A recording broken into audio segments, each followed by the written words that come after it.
today. Thank you for joining our Pilgrimages of Hope for Creation September. We're still in the season of creation, not yet over. We're our September webinar where we are gathering and sharing about the pilgrimages that have taken place so far and continue celebrating the season of creation. Feel free to introduce yourself in the chat and let us know where you're coming from.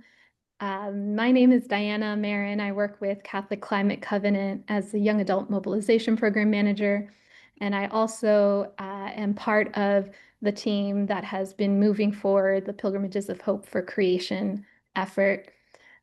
We're so glad to be here with you today. And as we start, we'll begin with prayer. And I'll share my screen and we'll pass it to my colleague, Anna Johnson, who will guide us in prayer.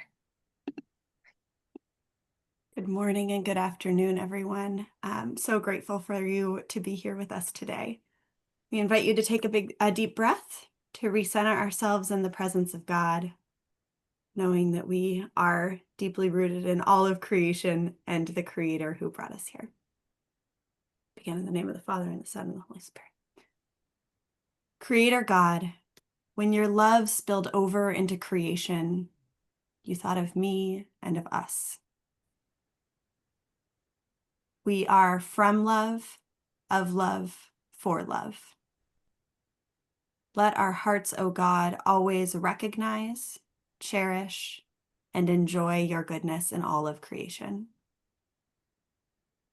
Direct all that is me and you and us towards your praise.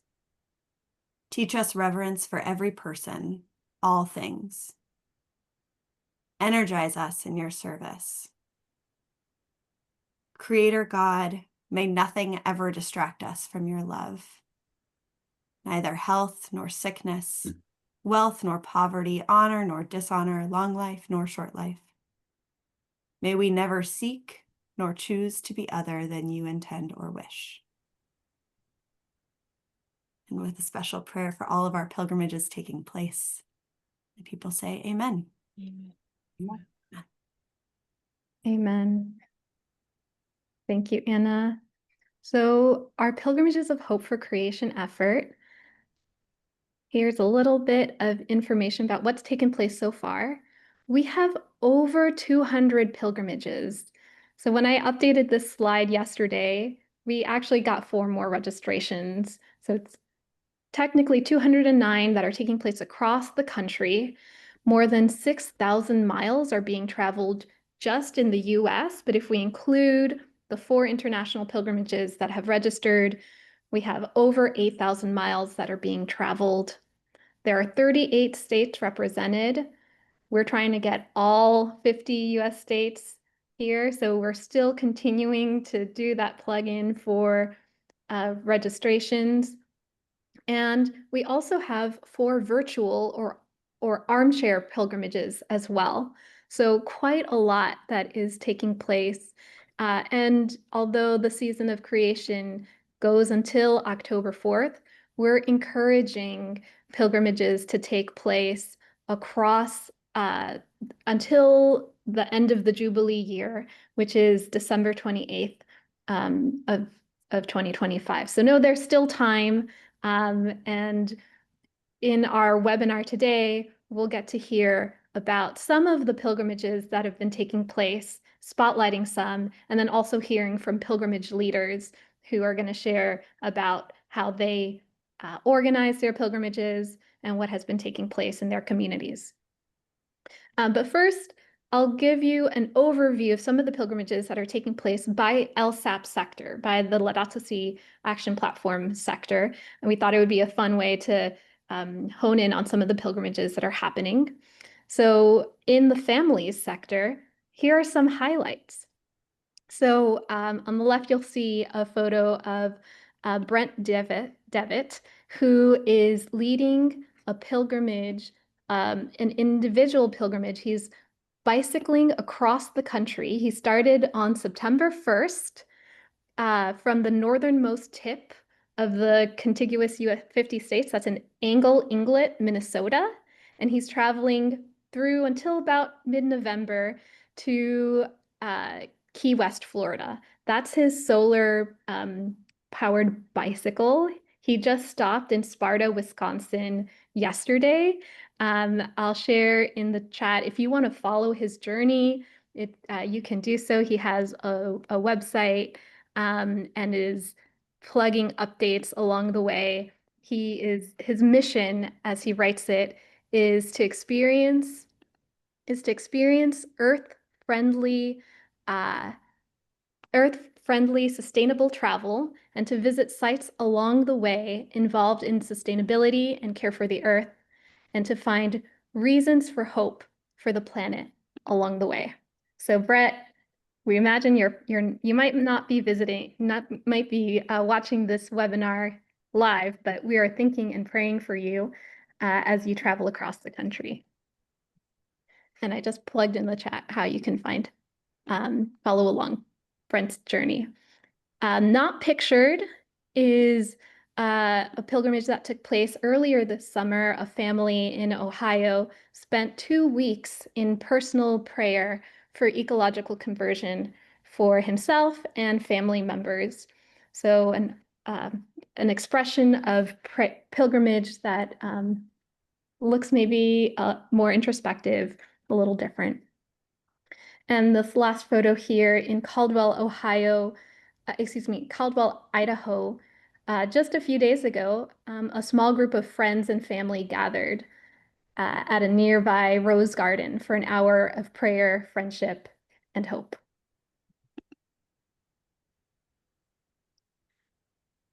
Now, I'll share some highlights of educational institutions that have been participating in pilgrimages. There have been quite an array, so this is just a small sampling of some of the pilgrimages that have been taking place. In Bellarmine University in Louisville, Kentucky, we had a pilgrimage there that is going to be taking place in a few weeks on a tour of trees on their campus. And this takes place every year, but this year they're getting to do it as a pilgrimage of hope for creation. Earlier this month at Mercy Career and Technical High School in Philadelphia, the staff ended their in-service week as they were preparing for school to return and students to return. They led a pilgrimage of hope for creation around their school grounds and walked around the grounds praying for migrant rights, for environmental justice, and water and food insecurity. And then I'll also highlight a pilgrimage that took place earlier in April where we had 400 high school youth travel to Sacramento, California for Youth Advocacy Day. And there's a photo of some of the students that were there. Dozens of high schools participated. Students stayed overnight in some cases because the travel was so long, where they slept on parish grounds in preparation for that pilgrimage. And then lastly, on the economic sector, I'll share with you a few pilgrimages that are taking place. The Well Spirituality Center is hosting in Illinois, is hosting a pilgrimage. They're actually hosting a few pilgrimages, 3 pilgrimages total, but one of their pilgrimages is focusing on the transformation of a golf course that was in disrepair, and that it transformed through the city of Naperville in Illinois and through conservation efforts was transformed into an area of ecological diversity and support. So wetlands and ponds, it serves as a home to a variety of wildlife. The pilgrimage, during it, participants will hear about how a stormwater management system was introduced to prevent flooding, how the grounds were transformed into wetlands, how the areas are now maintained, and how they will remain a green space in perpetuity. In Fairfield University in Connecticut, in later this month, or actually in early October, the university is hosting a service immersion trip in which includes a visit to the Amistad Catholic Worker House in New Haven. Students will assist with tasks in the house, including meeting community members and learning about homelessness in New Haven. They'll then travel to Guilford, Connecticut, where they'll spend the night in Benincasa community, where they'll learn about the Catholic worker movement and the intersections of eco-justice and economic justice. They'll also get a chance to work on the organic farm there. And highlighting another pilgrimage that will be taking place later this month, Santa Clara University is hosting a research action to food co-op and ethical procurement event. They'll discuss food co-ops and campus food purchasing. This is organized by the Santa Clara University Center for Sustainability and Environmental Justice and the Common Good Initiative, and Forge a Garden in partnership with Vegilution Food Testing and the East San Jose co-ops. So an incredible array of different pilgrimages that are highlighting different models of transformation of land, movements in Catholic worker movement, food sovereignty. So amazing work that is currently being done.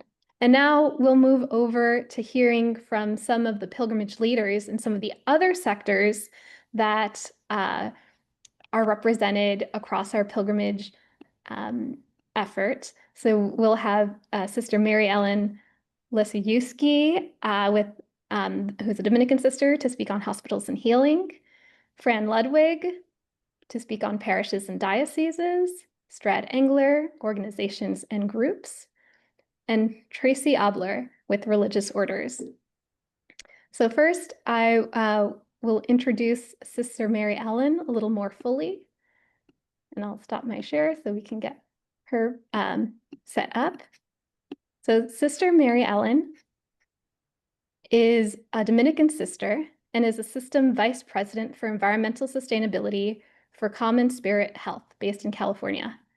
In this role, Sister Mary Ellen is responsible for overseeing system-wide sustainability initiatives. In conjunction with her work in sustainability, Sister Mary Ellen facilitates communication networks among her colleagues and works closely with hospital systems and environmental organizations throughout the country to raise awareness for healthcare's impact on the environment and to promote programs that proactively address issues of sustainability.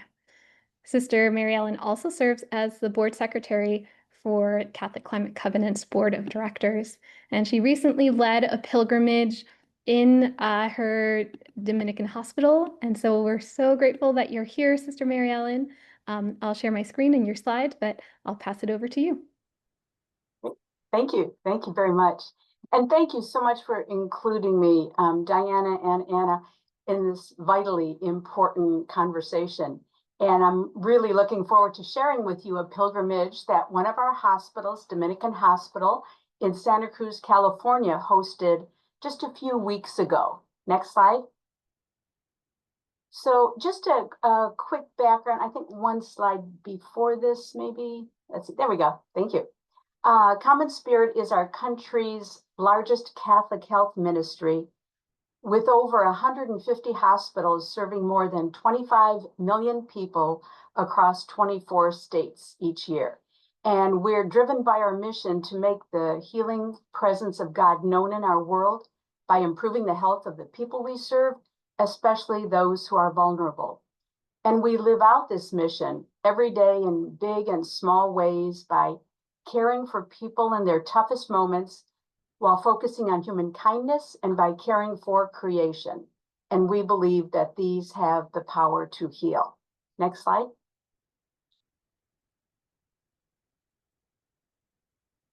So Dominican Hospital hosted the pilgrimage on August 26th. And we timed it so that it would take place during a 30 to 45-minute break for our caregivers. So as you can tell, it was a real speedy, but it was a very moving event.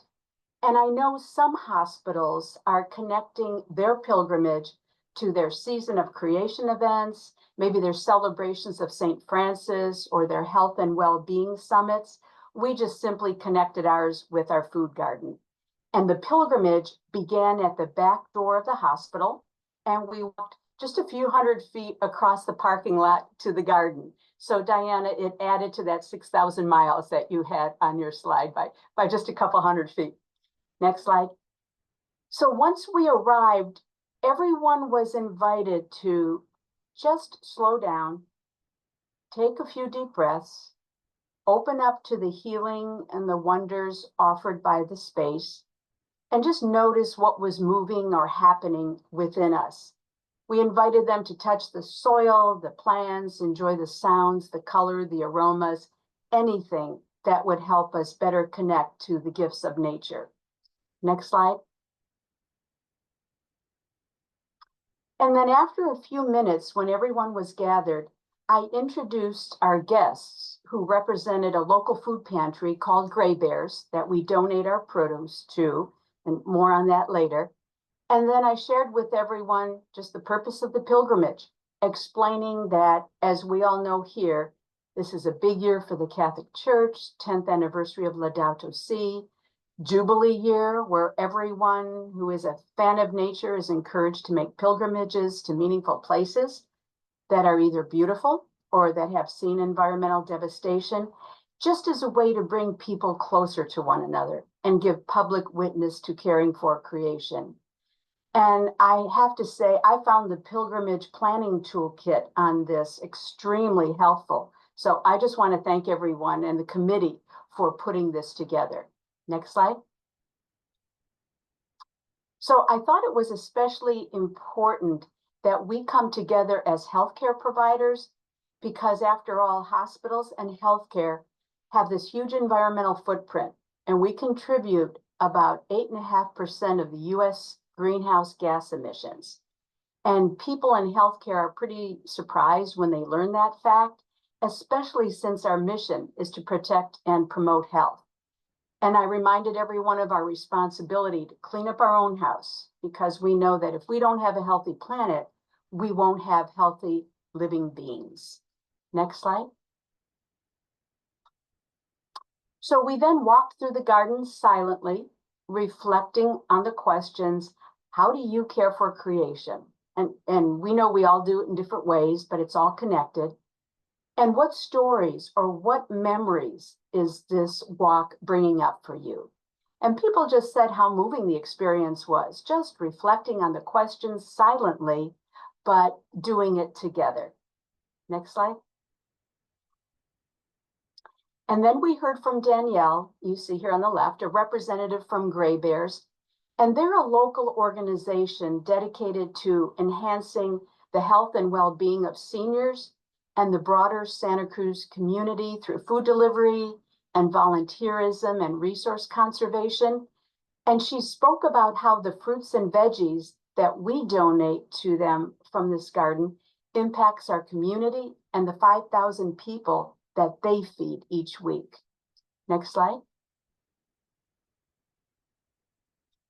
And then before our closing reflection, we offered participants just a few meaningful giveaways to remember the experience.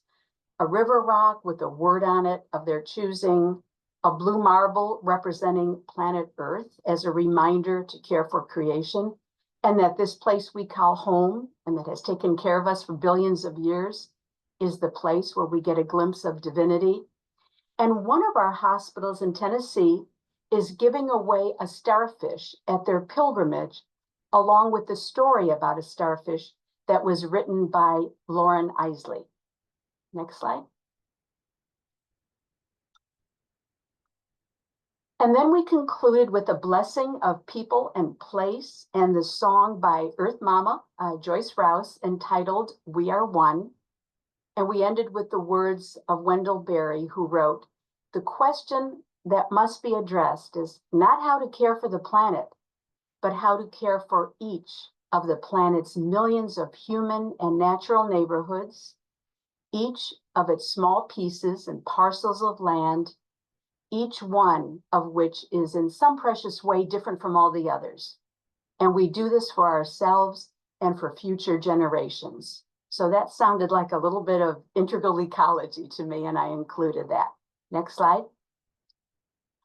And because the act of eating together fosters a sense of community and trust and well-being, we invited everyone who was in the garden to harvest, to eat, to take home whatever had been calling to them for the past 40 minutes, either the strawberries or the tomatoes, the pears, apples, lemons, the garlic, the onions, and they were all enjoying it.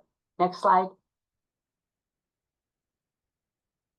And then following the pilgrimage, and I have to say, this was a real pleasant surprise. We hadn't expected this, but about 8 or 9 of our department directors volunteered to take action by coming to the garden every Tuesday through the end of October to help with the work, to deepen connections with one another, and as they said, to let nature heal and refresh them, and just to have a little fun together. And one director was so excited after helping out last week. She showed me her dirty hands full of soil, and she said, "I'm never washing my hands again." So I thought that was pretty special. So I just want to thank all those who are on this call, all of you. The Pilgrimage Toolkit, it was, as I said, very helpful. Everybody who's on this call from Common Spirit, I see some of my friends here who shared some of their ideas, so thank you. And just thanks for the opportunity to share about the pilgrimage. Thank you so much, Mary Ellen. It was meaningful to hear a little bit more about the pilgrimage and to see all of those photos when you had shared with me about the pilgrimage.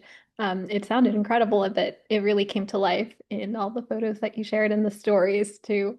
It was meaningful to never wash your hands after digging in the earth. I love that. Thank you for sharing. So, next we have to share Fran Ludwig. Fran is a longtime science educator and founder and co-chair of the Laudato Si movement chapter in Boston and the Boston Catholic Climate Movement. She's an active member of Sacred Heart and St. Bridget Parish in Lexington, Massachusetts. Fran is a recent recipient of the 2023 Isaac Hecker Award for Social Justice from the Paulus Center in Boston, which honors individuals who have made significant contributions to social justice causes. Fran, thank you for being here, and I'm excited to hear a little bit more about the pilgrimage that you've led in your parish. Well, thank you for this webinar, and I'm so inspired by Sister Mary Ellen's pilgrimage. We have not had our pilgrimage yet, so we're not going to be able to show these wonderful pictures. But we did start the Boston Catholic Climate Movement, which is the Laudato Si chapter in Boston. We formed a committee to plan not only a pilgrimage, but our annual Mass, our annual Laudato Si Mass. And we're very excited because we have a bishop from the Archdiocese who is going to be the celebrant of the Mass, and he's going to do a Care for Creation Mass with the readings for the season of creation.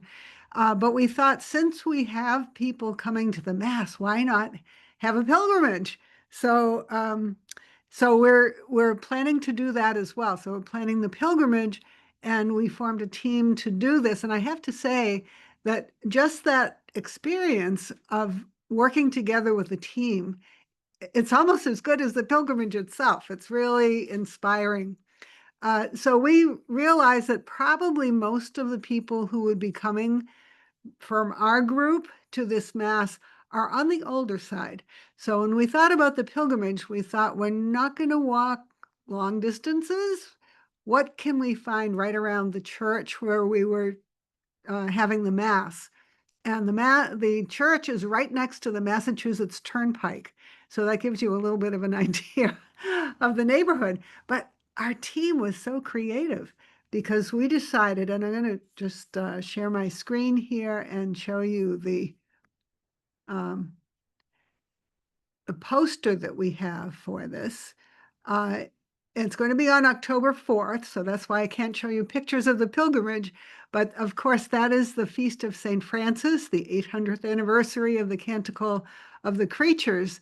So we're very excited about that. And we will be starting with our pilgrimage by stopping at a venerable beech tree, which grows right outside the church. And it is just gorgeous. The trunk is twisted and it's very large and just beautiful. It's also got branches that are spreading out and low enough so that people can actually hold a branch.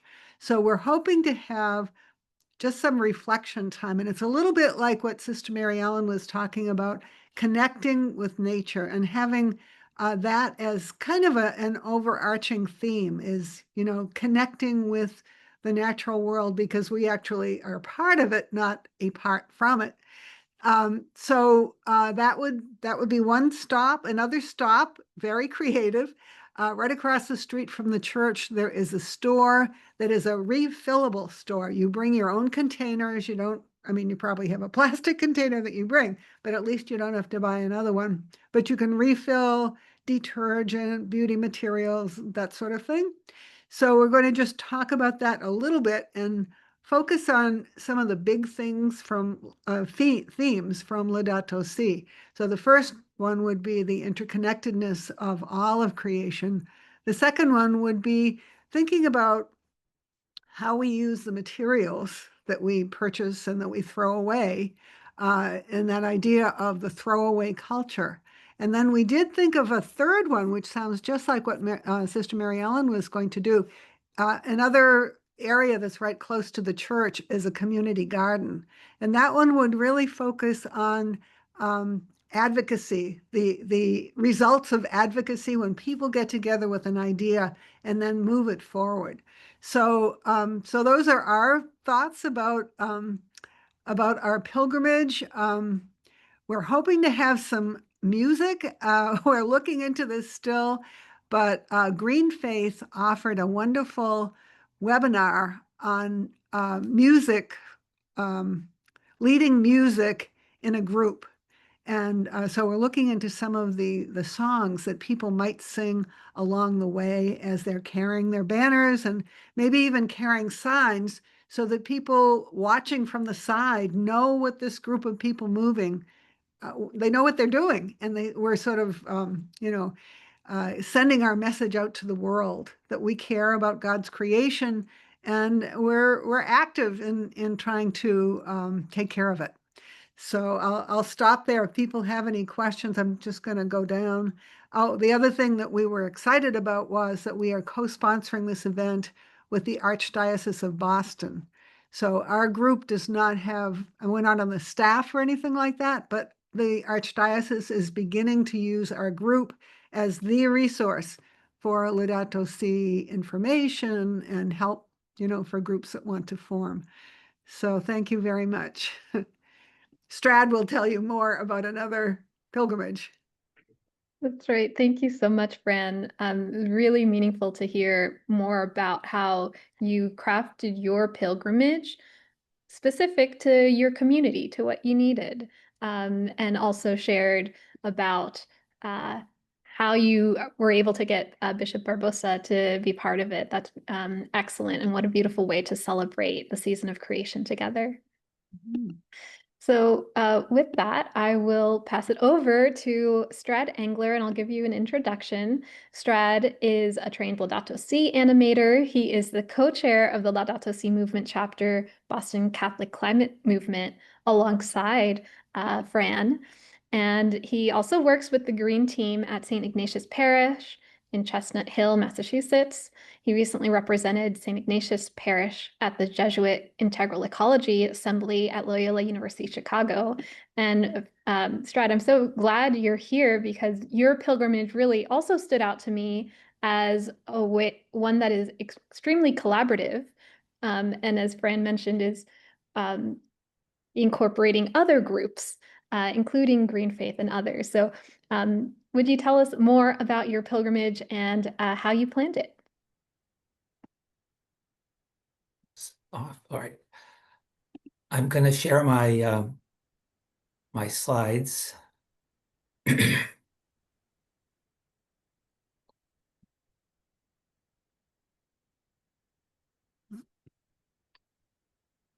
There we go. So my name is Jim Engler. I go by the nickname Strad. I'm a trained Laudato Si animator, and a key ingredient of my story today is the power of networking and collaboration with other people of faith locally and nationally, specifically the power that comes from having I'm sorry, I'm going to stay there, a strong group of chapter members. The story begins with a group that is calling itself BICA, the Boston Interfaith Climate Allies. This is a group of local church leaders who are in the Boston area, primarily central downtown Boston. And this group started back in 2024, very informally, but with members of our Boston Catholic Climate Movement being part of that original group. So they were starting, though, specifically to find ways of reaching out to other groups within the area, faith-based groups that are working for climate justice, trying to figure out ways that they could develop events and campaigns. One of their early events was to actually host a protest outside of a bank, and that was one of the first things they did. They expanded further in 2024, and at the beginning of 2025 began really looking to see what could they do more actively. This led to thinking about things around Earth Day, and they found that there was actually an event coming up in April, called Green Light for Climate Justice. And this is an interesting connection in terms of networking. It turns out that Bill McKibben is someone that Fran Ludwig knows from her teaching days. So we immediately had a connection there, and Fran was one of the speakers at the event. We also had several members of our steering team attend that event, and they came away from that very energized and wanting to look at ways that they could actually participate. So all of this event was about launching the Sunday event, which is coming up this coming Sunday, September 21st. Sunday is not Sunday as in the day, but rather a counterpoint to Earth Day. So there's Sunday, and now we have Earth Day, specifically focusing on the power of renewable energy. So the folks at BICA did more outreach, and they were able to make connections to the folks that they have through Green Faith and also the Third Act community. And as you can see from these two posters, they have an awful lot going on, and they are very well connected, and they are able to bring in a lot of powerful activity that are going to make a powerful event on Sunday itself. With that, though, as a base, we began exploring ways that we could do something that would tie into this. And so we began looking at ways to be a feeder. So if you look on this map, you see Old South Church is the point where the main rally will be for the BICA sponsored event. We're going to start at the St. Clement Eucharistic Shrine.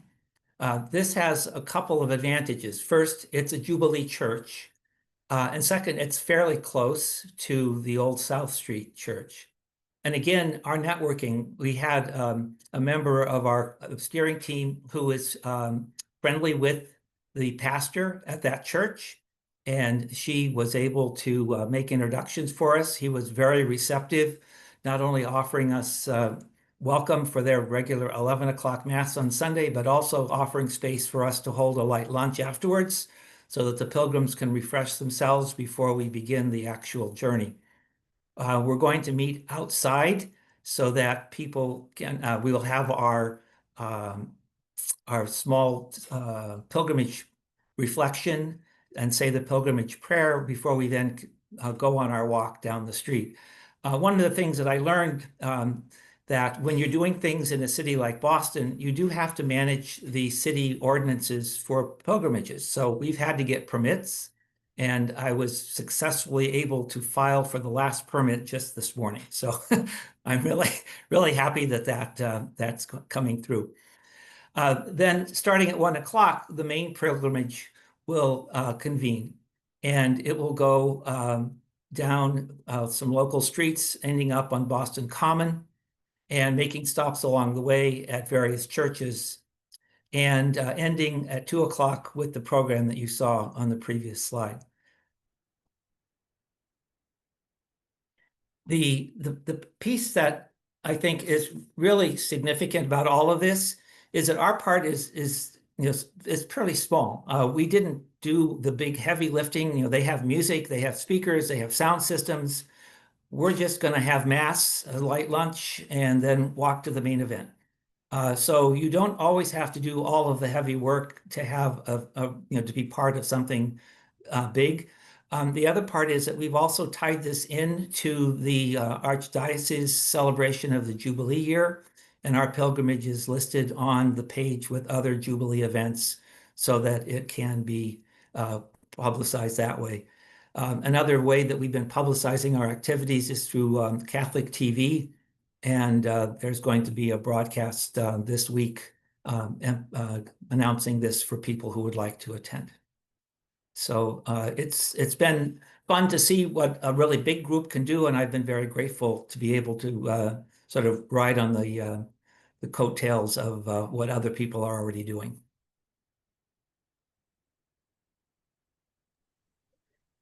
Fred, thank you so much for sharing about your pilgrimage.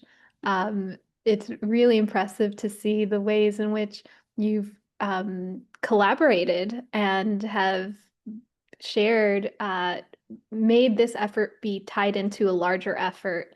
And getting the permits, that's huge. So I'm glad to hear that that is going smoothly. And for our final LSAP sector of religious organizations, we have with us Tracy Abler, who is the Justice, Peace, and Integrity Coordinator for the Congregation of the Sisters of St. Agnes in Fond du Lac, Wisconsin. She's been leading the CSA's Laudato Si action team since they signed onto the platform in November 2021. She's professionally and personally committed to care for the earth. Tracy is a proud wife, mother, and grandmother of our world's future generations. She is moved by native spirituality and connects with the Haudenosaunee 7th generation principle, which teaches that the decisions we make today should create a sustainable world for the 7 generations that follow. Tracy. Thank you for this invitation. I do have slides, so I'll get right into them. So we might have some time for small breakout groups. Yes, just again, the Congregation of Sisters of St. Agnes is in Fond du Lac, Wisconsin, and our state is home to at least 14 different tribes with historical or current presence. So that's that's a gift that we have here. Our pilgrimage is coming up on October 4th also. So I'm going to share briefly, I should share my screen here, or my slides. I'll share briefly how we started that planning and where we are ending up. So I first gathered a team, and you can see it was very helpful to have someone from our leadership team be part of the planning.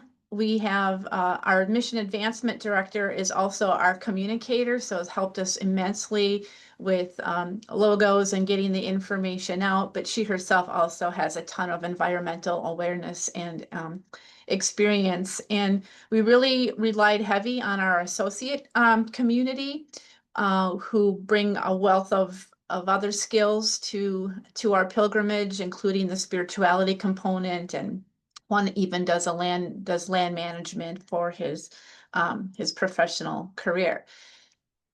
We thought it was important to all be on the same page. So we've defined what a pilgrimage is, and this is what helped guide us as a journey, usually made to a place of spiritual significance, where both the journey and the destination are important and meaningful, but also that it be a break from normal life, meant to help the traveler or the pilgrim grow and transform spiritually.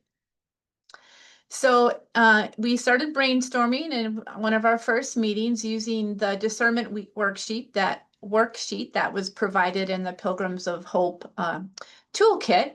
And we decided that it would be a day-long event.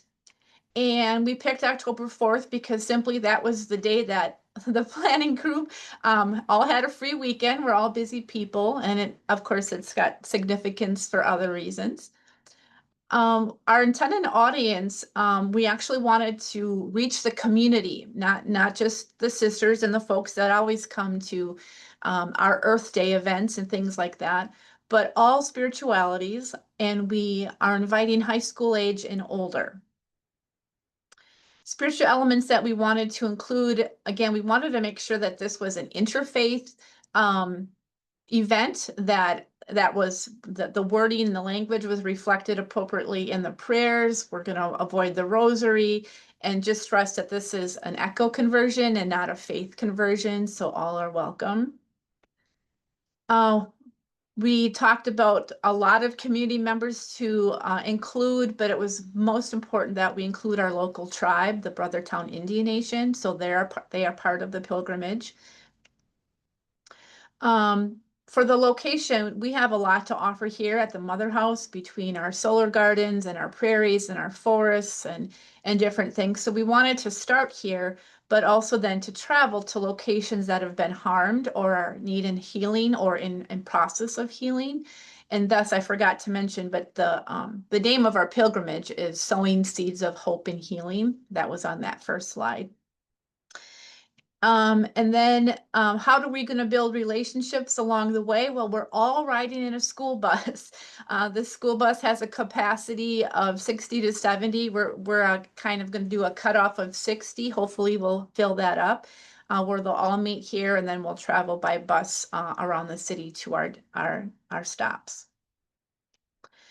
The ways we're going to incorporate personal reflection, all participants will get a booklet that they can journal in, and there'll be different prayers and things in there that we'll be using, but we're also going to give everyone pocket scrolls, little bitty scrolls that will have quotes from Laudato Si printed on them, and then we end the day with a large group reflection. We did struggle a little bit with this about accessibility.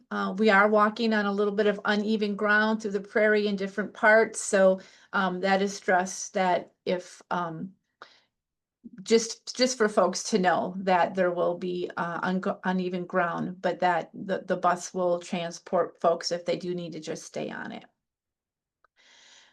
And then here's our large list of our outreach folks in the community. It's a pretty large list. I don't know anyone that we forgot, but that's just a pretty big list there that we're working on. This is the graphic that our communicator developed. Her name is Dusty. She actually made the graphic with the earth and the little sprout and the person sowing seeds on top. So again, very, very lucky to have someone like that on my team. This is our tentative itinerary. So again, we'll meet here in the morning. We're going to take the bus then to our prairie, which is a little bit up a hill and away from the Mother House. And we're going to be instructed on seed collection. And so we're going to gather as many seeds as possible. Our land manager has a mixture then that we'll put the seeds into, so that it'll be supplemented with other earthy things. And then we will board the bus and go to our first location, which is a site in our city that's been harmed, and it's actually under remediation. It's been under remediation for years, and there's parts that are fixed and parts that still need healing. So we will be planting seeds in those some of those areas that still need healing. And of course, this took some coordination with our city folks, but that everything is good in that way. After that, we'll be busing then to the Brothertown Indian Nation Community Center, where they'll be providing our lunch.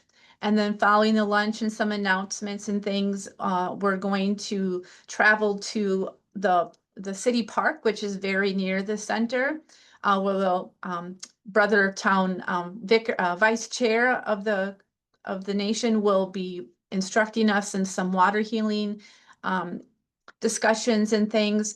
But I'm really excited that we're going to be revisiting a tree of hope that was planted in that area 33 years ago in 1992. We're coming back to the Tree of Hope. At the time, it was dedicated to all Indigenous nations in our state, and then at the Brothertown elders were there, so they'll be back now. It'll be different folks, but still elders and tribal leaders will be coming to that. And then we hop back on the bus and go to one more site where we'll be spreading more seeds, but we'll also be bringing with us Joe Pye seeds, which will be given to us from Brothertown Indian elders. And those are significant because Joe Pye are healing. The weed or the plant is known for its healing properties. So that's pretty special. And then we'll return to our mother house where we have more reflection and closing, and that will conclude our day. We also thought it was important, of course, to let participants know what to bring. So we have a list that we keep adding things to. And then our registration has all been done online through a Give Cloud app. We're asking participants to sign a waiver and a release of liability just in case anything would happen while we're out and about. We're making this a free event, but also offering a free will offering to support the Brothertown Indian Nation, who's providing our lunch, and then to CSA for the transportation cost. The bus is pretty expensive for the day. And we've also required or obtained a certificate of liability insurance from our bus company. So I think we've got everything covered. One last thing that's left is to pray for sunshine. So that is what we have planned for October 4th.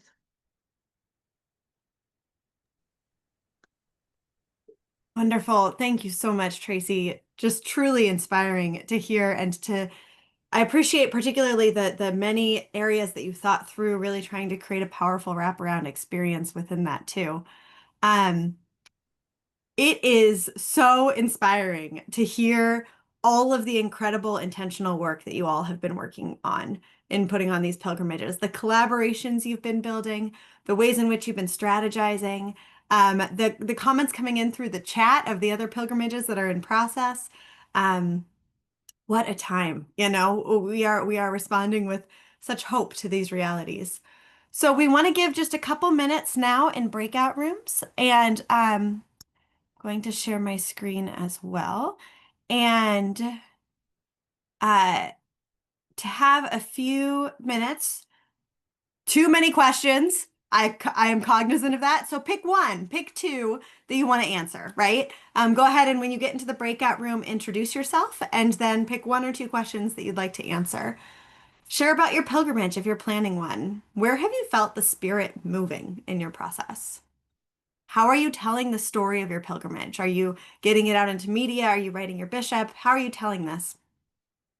What are the next steps you're thinking about for your pilgrim participants? And what could you plan on doing if you haven't yet planned a pilgrimage? We're only halfway through the season. There's still time. So if you haven't yet done it, what could you do? After we come back from breakout rooms, there will be some more updates, some fresh news. So make sure you stick around for until the top of the hour. But we will put these questions into the chat here.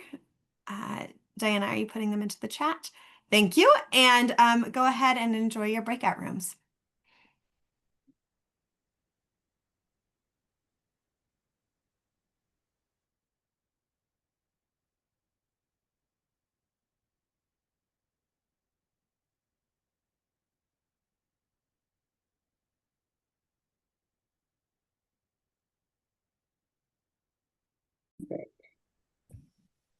Welcome back, everyone. Thank you. Welcome back. With just our few minutes left, we would love to capture any insights that you had in your rooms. So please put anything into the chat that you'd like to share with other people. What have you learned? How have you felt the Holy Spirit in this process? Anything more? This is our chance to learn from each other. The wisdom is in the group. So please continue to do so. One of the things we were just talking about is how powerful it is that all of these pilgrimages are so inspiring, and a powerful part is that they're rooted in the place where you are. And it's so cool to see that the personalities and the realities of the ecology come through in your planning. One thing that we put together here is just sort of as these pilgrimages have started and we've started to get people's feedback forms, we thought we would collate sort of the top 10 learnings and pieces of advice as people have done these pilgrimages. So in the chat, there's a Google Doc link that is the top 10 learnings from the pilgrimages to at this midway point. So feel free to peruse that, see if it helps you with any pilgrimages still coming up.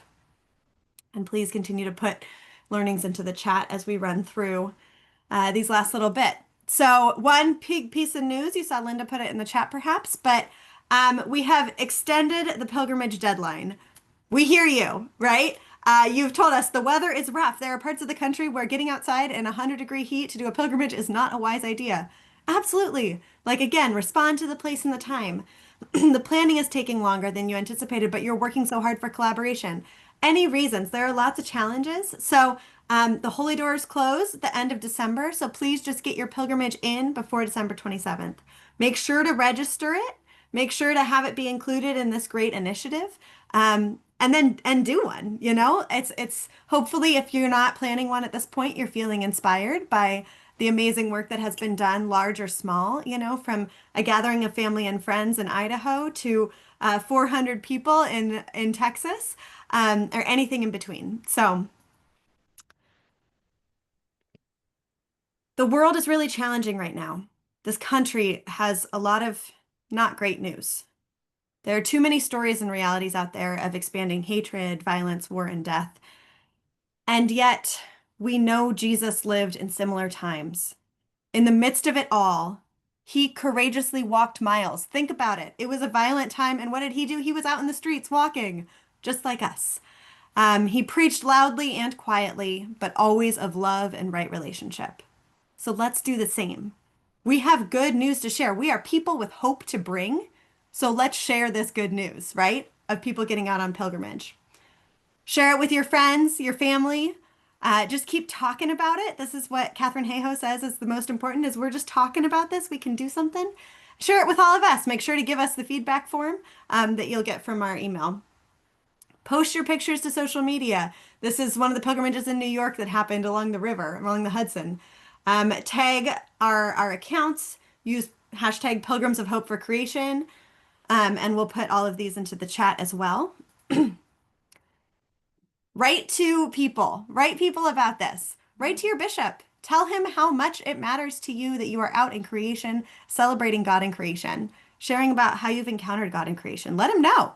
He wants to hear the good news too. Write your diocesan or your city newspaper with an op-ed or press release. Write to your elected officials, sharing how creation in your location is a gift to be stewarded and not destroyed. And we'd love to read it too. So anything you write, please send it to us on the email if that's appropriate. Make sure to get your pilgrimage planned, registered, and journeyed. And we'll be walking along and praying with you. And then lastly, before you go, October 9th, we're going to have a very fun and exciting celebration call, right? We know that not all the pilgrimages will have happened at this point, but please do join us on October 9th in the evening to celebrate, to hear the stories of what's happening, to hear some celebration messages of appreciation from other people working in this field, and to have some time together just to enjoy and rest in the fruits and the excitement of what all has happened. So you can register for that Zoom in the chat there. So lastly, again, just thank you. Thank you for the amazing work that you're doing. It is an honor to be working to care for our common home alongside all of you, to be people of hope, to be writing good news and working alongside the gospel. Please continue to keep it up. Be assured of our prayers as we hope you hold us in yours as well. And we can't wait to continue to hear your stories, to see your write-ups, and to see you on October 9th. Thank you very much. Many blessings. Thank you, everyone. Blessings on your pilgrimage. Thank you for our speakers for being here. Thank you, Diana.